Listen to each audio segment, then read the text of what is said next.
Baik, shalom. Selamat pagi semua.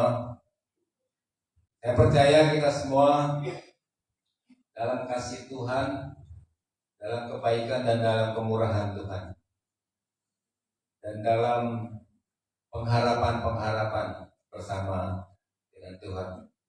Dan ketahuilah bahwa pengharapan kita di dalam Tuhan tidak akan pernah sia-sia.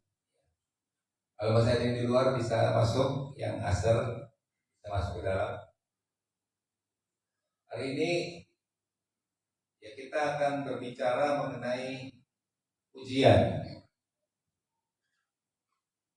Bapak Ibu yang dikasihi oleh Tuhan, ya salam saya juga buat hamba Tuhan dan semua saudara-saudara jemaat di Kupang dan juga di berbagai daerah yang mengikuti.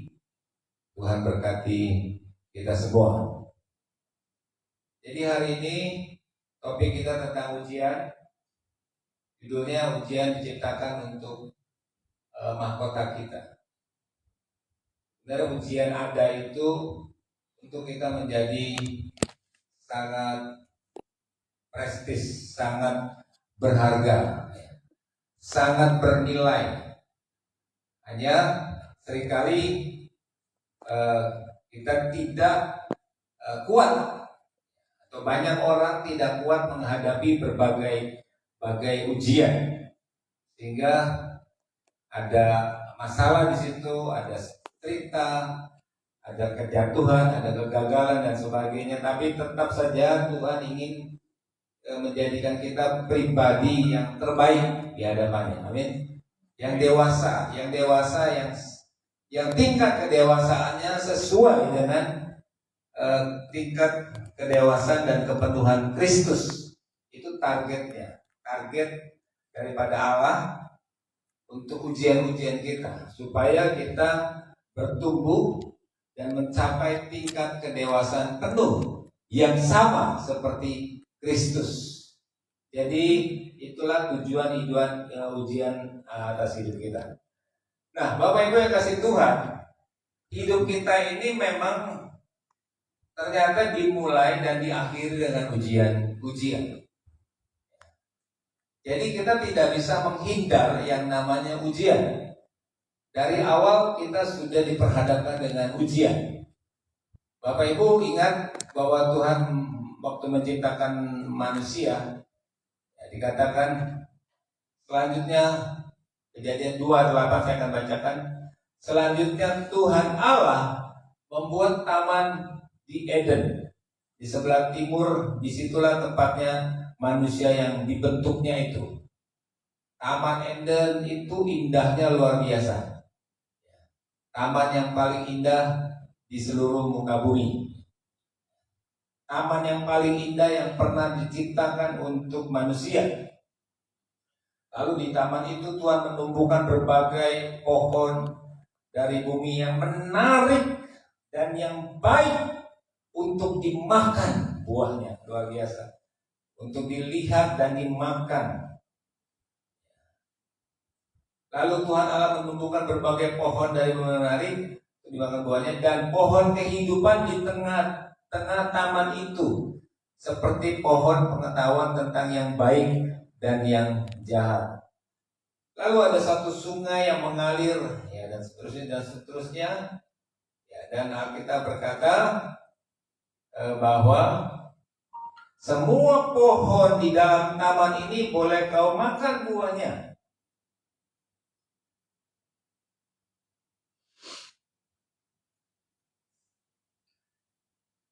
Dengan bebas, tetapi pohon pengetahuan tentang yang baik dan yang jahat janganlah kau makan buahnya, sebab pada hari engkau memakannya pastilah engkau mati.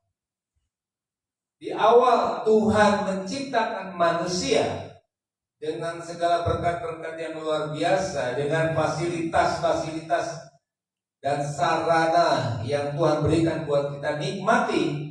Taman Eden itu ada satu yang tidak boleh dijamah, yaitu pohon kebaikan dan kehidupan. Itu tidak boleh. Kalau kamu makan buahnya, maka kamu akan mati. Jadi dari awal sudah ada ujian memang. Nanti kita akan beberapa jenis-jenis ujian, tapi kita harus terima kenyataan bahwa di dalam hidup ini selalu ada ujian. Amin. Kita nggak bisa menghindar yang namanya ujian. Karena Bapak Ibu kasih Tuhan, kita dapati juga ujian itu adalah bukti ketaatan kita kepada Tuhan. Amin. Menang atas ujian adalah bukti ketaatan kita kepada Tuhan. Bukti bahwa kita mengasihi Tuhan. Bukti bahwa kita mencintai Tuhan melebihi daripada yang lain. Kita akan lihat contoh-contoh di mana hamba-hamba Tuhan itu menang atas ujian-ujian yang diizinkan atau cobaan-cobaan yang diizinkan untuk mereka alami. Karena Tuhan ingin juga bukti. Karena Tuhan menciptakan manusia itu sesuai dengan gambar dan rupa Dia. Ada perasaan, ada jiwa. Dan Tuhan membutuhkan sebuah perasaan disayangi. Tuhan membutuhkan juga perasaan dicintai. Tuhan membutuhkan juga perasaan dihormati. Bagaimana kita bisa menunjukkan itu?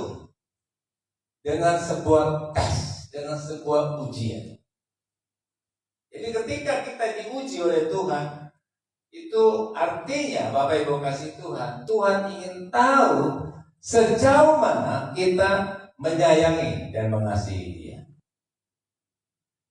Tapi yang kita lihat pada saat kita menerima ujian adalah sakitnya, tidak enaknya.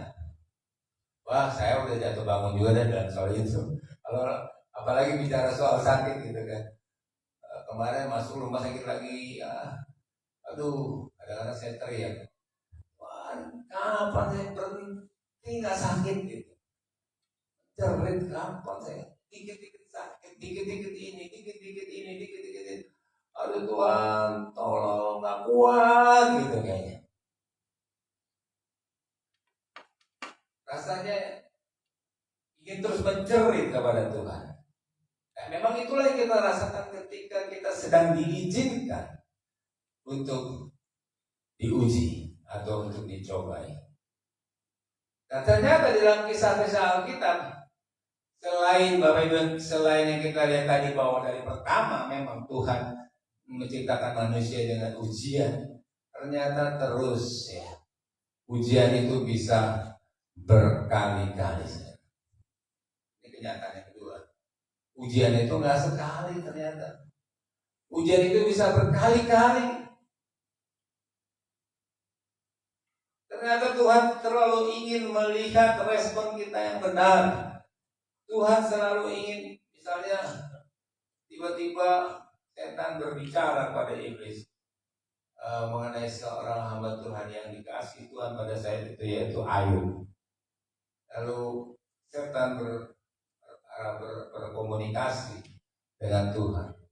Katanya karena kamu melindungi Ayub dengan tanganmu yang kuat, terang aja Dia mengasihi engkau dan mencintai engkau sedemikian rupa. Wah, waktu Tuhan tantang seperti itu, boleh kamu jamah Ayub itu, kamu jamah, tapi jangan nyawanya. Karena Tuhan juga selalu ingin mengetahui sampai sejauh mana kita mencintai dan mengasihi Tuhan. Tetapi kita juga harus ingat bahwa Tuhan tidak akan mengizinkan kita dicobai melampaui kekuatan kita.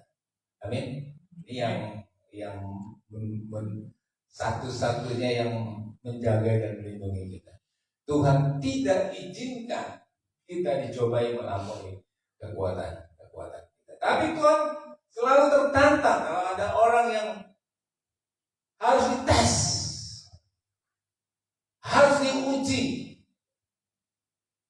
Lalu Tuhan bilang sama iblis, jamah, tapi saya akan nyawa.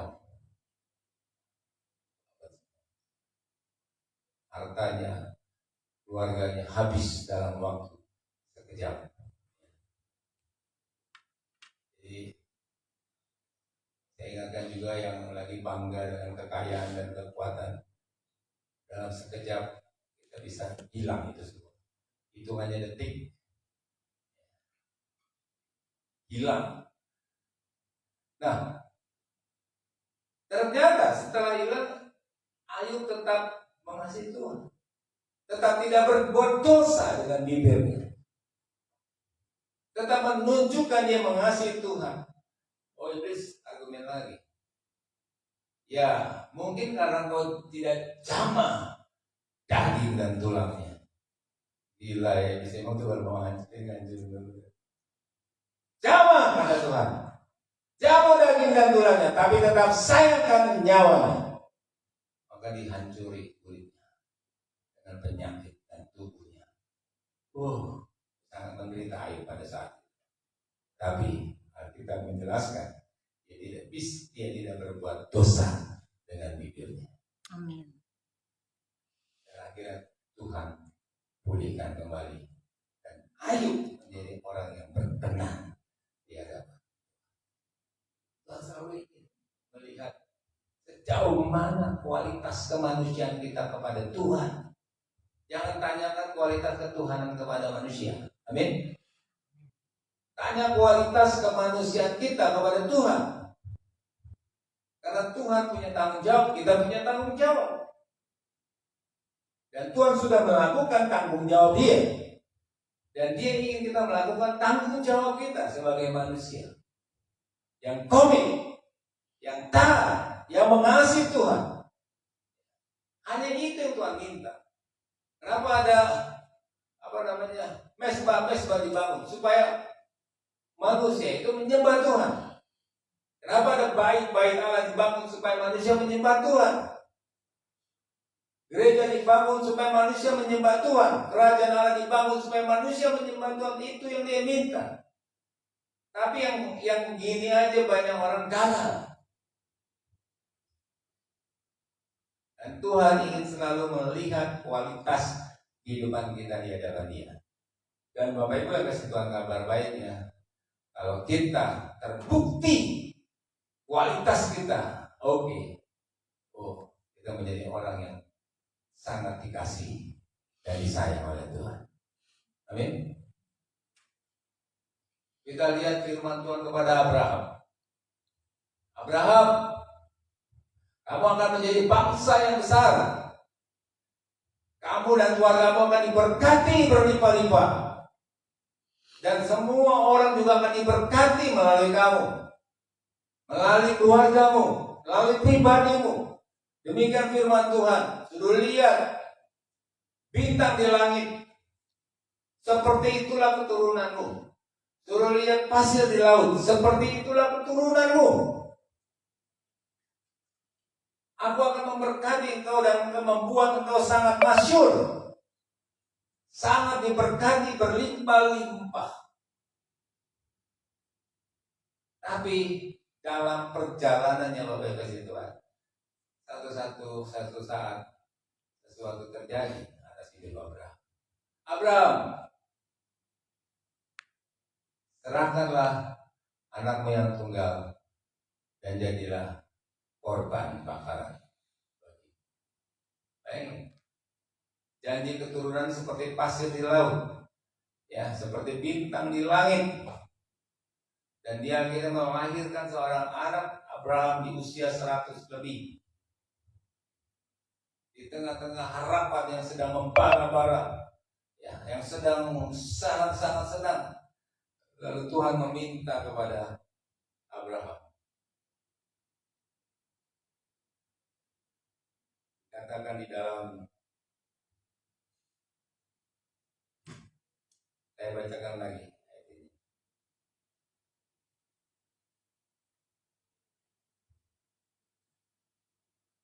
Setelah semuanya itu Allah mencobai Abraham. Dia berfirman kepadanya, Abraham, sahutnya ya Tuhan, firman-Nya, ambillah anakmu yang tunggal itu, yang kau kasihi, yakni Ishak, pergilah ke tanah Moria dan persembahkanlah dia di sana sebagai korban bakaran pada salah satu gunung yang akan kukatakan kepadamu.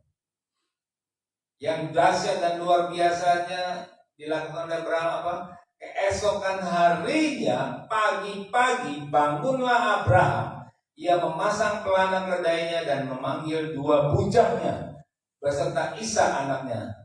Ia membelah juga kayu untuk korban bakaran. Lalu berangkatlah ia dan pergi ke tempat yang dikatakan Allah kepada. Abraham menuruti apa yang Allah katakan, apa yang Allah minta. Abraham menunjukkan bahwa dia lebih mengasihi Tuhan lebih daripada yang lain. Abraham tidak berani melanggar atau berargumen sedikit pun terhadap perintah Allah. Padahal perintah itu membingungkan. Satu sisi dikatakan orang yang diberkati dengan keturunan seperti pasir di laut dan bintang di langit. Tapi satu sisi pada saat itu anaknya harus jadi korban bakaran. Ini dilema. Ini ujian terberat buat Abraham. Tapi ujian itu faktanya ada. Dan ini gambaran buat kita semua bahwa ada ujian di mana kita harus melepaskan orang-orang kita kasih, orang-orang kita cintai, atau barang atau sesuatu yang kita hargai, untuk diminta dan dipersembahkan kepada Tuhan. Dan Abraham tidak gagal. Kalau orang muda yang kaya itu gagal, serahkanlah hartamu dan berikanlah pada orang miskin dan ikutlah aku. Dia tidak mau menyerahkan. Dia tidak, makanya hilang nama anak muda yang kaya. Tapi Abraham namanya menjadi bapa orang beriman. Amin. Nama kita akan harum.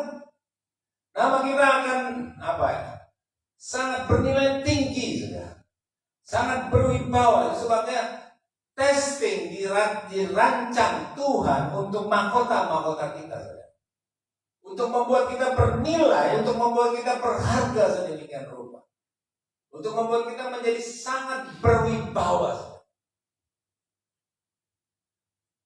Tapi seringkali kita tidak melihat hasil akhirnya. Tidak mau melihat tujuan akhirnya. Yang mau kita lihat, yang kita rasakan adalah prosesnya, beratnya. Jadi di sini kita lihat seorang Abraham yang sudah dapat firman, keturunannya seperti pasir di laut dan bintang di langit. Dia harus kena yang namanya ujian, harus menyerahkan anaknya yang dikasih. Kita juga melihat Bapak Ibu yang kasih Tuhan, di dalam Yesus Tuhan. Kita tahu semua Yesus adalah Tuhan 100% dan manusia 100% ketika dia ada di muka bumi. Mengawali pelayanannya, dia sudah dites. Dan dia tesnya itu dari belum di bumi sudah dites. Masih di surga sudah dites. Apa tes pertamanya? Dia harus tidak menganggap kesetaraannya kepada Allah sebagai sesuatu yang harus dipertahankan. Itu udah tes yang berat. Kalau kita tidak dianggap kemanusiaannya, kesetaraan kita sebagai manusia, lalu kita dianggap sebagai setara dengan binatang. Ada yang mau di sini? Ternyata kita setara dengan monyet, gitu. Ada yang mau di sini? Kita nggak mau, kan? Teori Darwin itu di pantai. Kita bukan monyet, kita manusia. Amin.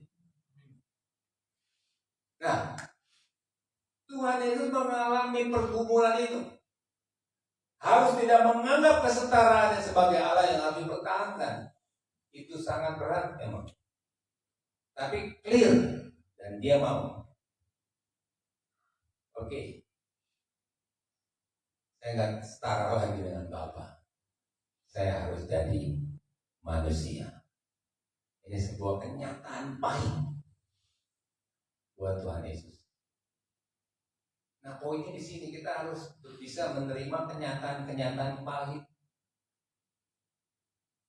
Kadang-kadang seperti yang Ayub katakan ya, jangan kita mau menerima baiknya saja dari Tuhan, yang buruknya kita nggak mau terima. Ternyata kita juga harus punya kelegowoan untuk bisa menerima yang tidak baiknya dari Tuhan. Tapi itu bukan sesungguhnya. Tetapi itu adalah tes. Itu adalah ujian. Sesuatu yang tidak enak itu yang sepertinya diberikan Tuhan memang harus kita terima.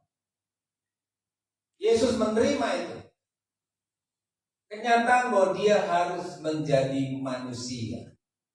Bayangkan waktu menjadi manusia bukan menjadi raja seperti Raja Daud, menjadi anak tukang kayu. Statusnya biasa aja. Dan seterusnya, ternyata ujian Tuhan Yesus itu nggak sampai di situ. Terus satu saat dia dibawa ke padang gurun dan dicobai oleh iblis sampai 3 kali. Tuhan.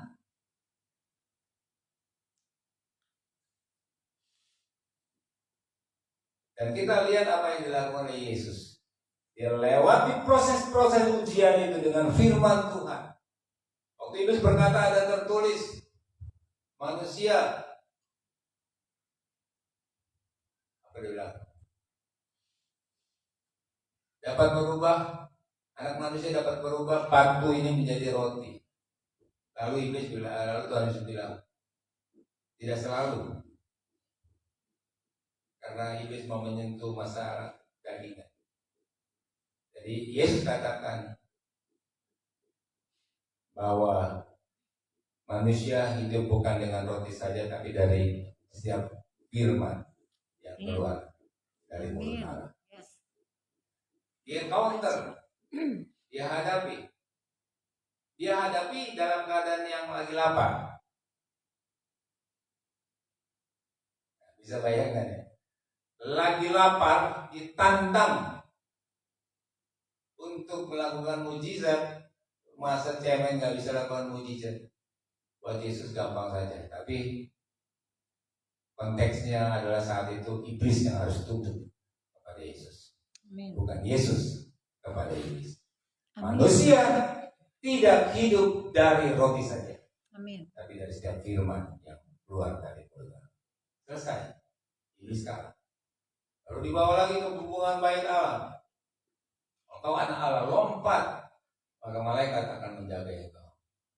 Tes yang kedua, tes keegoan. Lagi-lagi, konteksnya adalah iblis yang harus tunduk kepada Yesus. Dan Yesus tunduk kepada iblis. Maka dikatakan, janganlah kau mencobai Tuhan Allah. Dan seterusnya, akhirnya puncaknya dibawa kepada tempat yang tinggi untuk melihat dunia dengan segala kemegahannya. Dan Yesus ditawarkan untuk menikmati, untuk tidak mati di kayu salib. Tapi sekali lagi, dia menang atas ujian dengan mengatakan, hanya kepada Tuhan sajalah engkau menyembah. Jadi yang ditantang iblis itu semua mengusik jiwa, mengusik perasaan. Saya percaya kalau kita di posisi Yesus bukan 50-50, 98,9 kita gagal. Kalau kita di posisi Yesus pada saat itu, karena berat itu ujian yang sangat berat. Tapi dia menang Dan waktu dia menang, malaikat Allah melayani dia. Dan namanya menjadi segala di atas nama. Jadi kembali ke soal ujian di Bapak Ibu kasih Tuhan.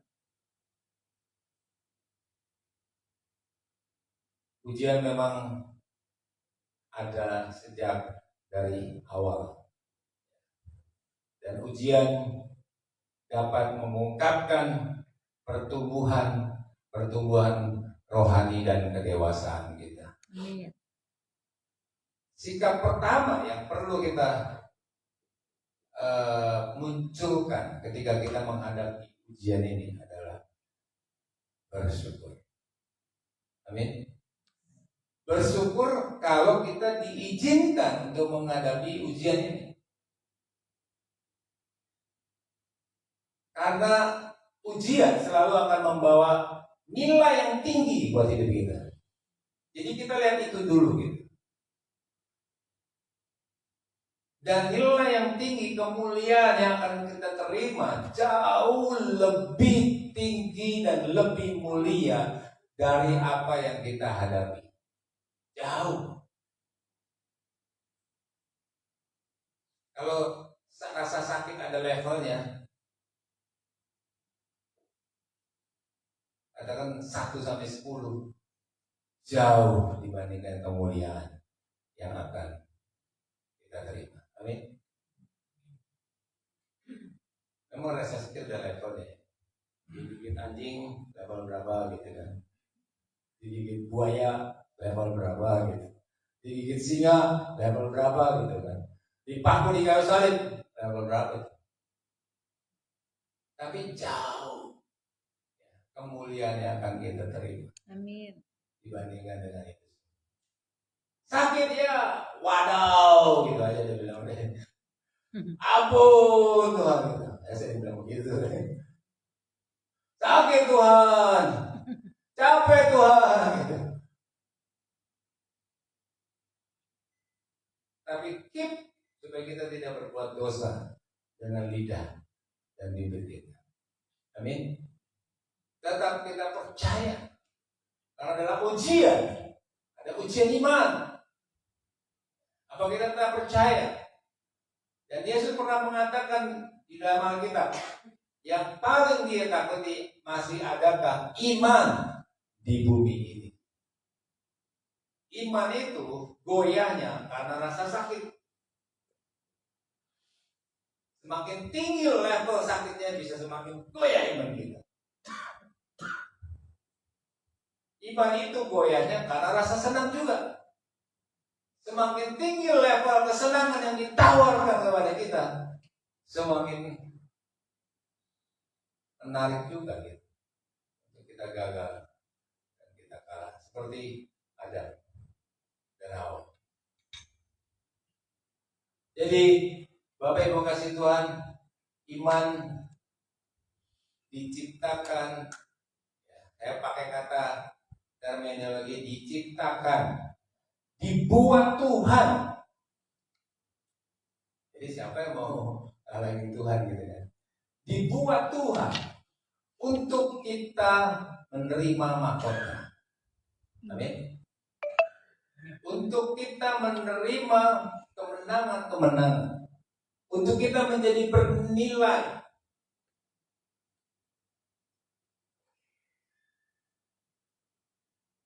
Emas nggak akan menjadi berharga kalau nggak melalui proses-proses yang begitu panjang ya.